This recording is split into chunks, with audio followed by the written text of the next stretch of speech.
We're here with 2024 heavyweight world champion Adam Wardzinski. Adam, it feels like this world title has been a long time coming. Does it feel like you have a weight off your shoulders right now? Oh yeah, a lot. That was something I was working on, like basically my whole adult life, and you know, it's a dream coming true.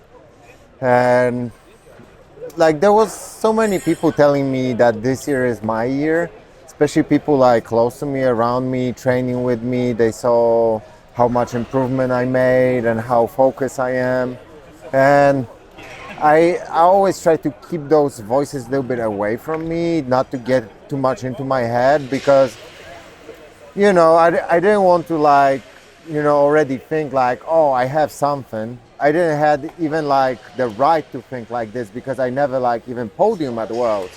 So I kept those voices on the side, but I kept my focus, kept working hard the whole camp, and I just kept believing, and I did exactly the thing I did at the Europeans. So after Europeans, I was asked how I won Europeans, what was my mindset, and same mindset was here. I saw how tough division is. It was just filled with names, and I was thinking well, I can't anticipate that I'm gonna win this. It's so many tough people, so many things can happen. You can win or lose by little advantage, but I'm gonna, every match, I'm gonna be 100% focused, 100% ready, acting fast, never be lazy, and second by second, I'm gonna do my best to win that. And this is what happened. You mentioned that you never even medaled at the World Championships before winning, which is pretty crazy because you've won other major titles, you've beaten other world champions, and you've just had such an amazing career. So coming into the Worlds, was there anything that was going through your mind in terms of, maybe I haven't performed this tournament the way that I know that I'm capable of, this has got to be my year? Yeah, I mean, I didn't want to think oh, I didn't do well years before, so this has to be my year. Because obviously you can keep losing every single year, But what I was thinking, I'm just gonna do my best, and I have those other titles, so I just have to break this curse. There was something holding me back. Maybe it was mentally. Maybe I don't know. This year I just felt ready. From the beginning of the tournament till the end. Of course, I had those mixed feelings, anxiety. I was nervous, but I felt different. I felt something's clicking. The puzzles are clicking, and it clicked. You had a 100% submission rate. Oh yeah. I believe it was 4 fights, 4 subs throughout the event. That's got to make it feel a lot sweeter. Talk about that. Yeah. So people don't realize probably that, because they put so much focus on my bottom game, my sweeping game, that they rarely realize how many matches I'm actually submitting. And usually I'm actively working to submit my opponent every single match.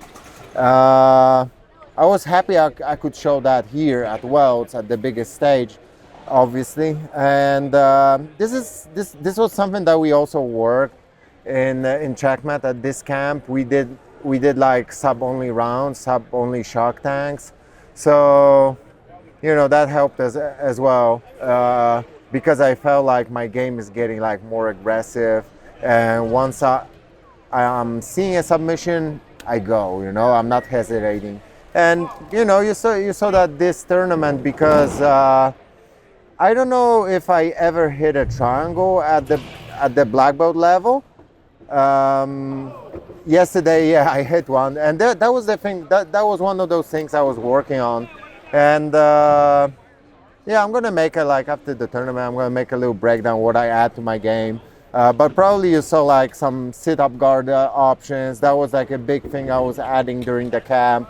Triangles from the butterfly guard was another thing.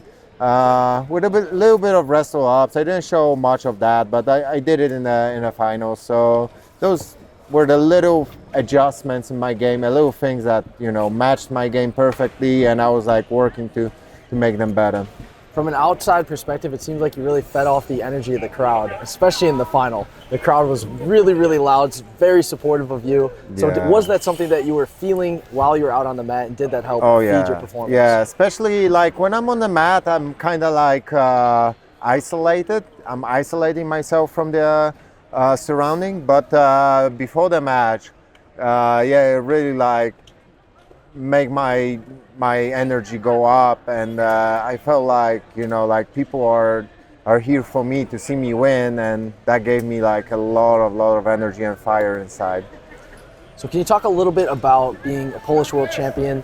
I believe you're the first Polish world champion, so that I'm sure is meaningful to you. What exactly does that mean to you?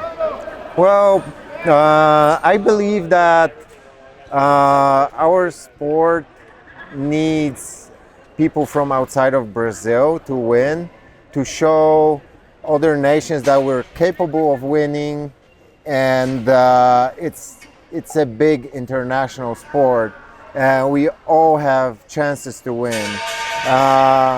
What we don't want is Jiu-Jitsu to be seen as a sport for Brazilians, done only by Brazilians, right? We want to see it as a worldwide big sport, and I hope this win will contribute to that, and in the future we can see more and more international champions getting that gold.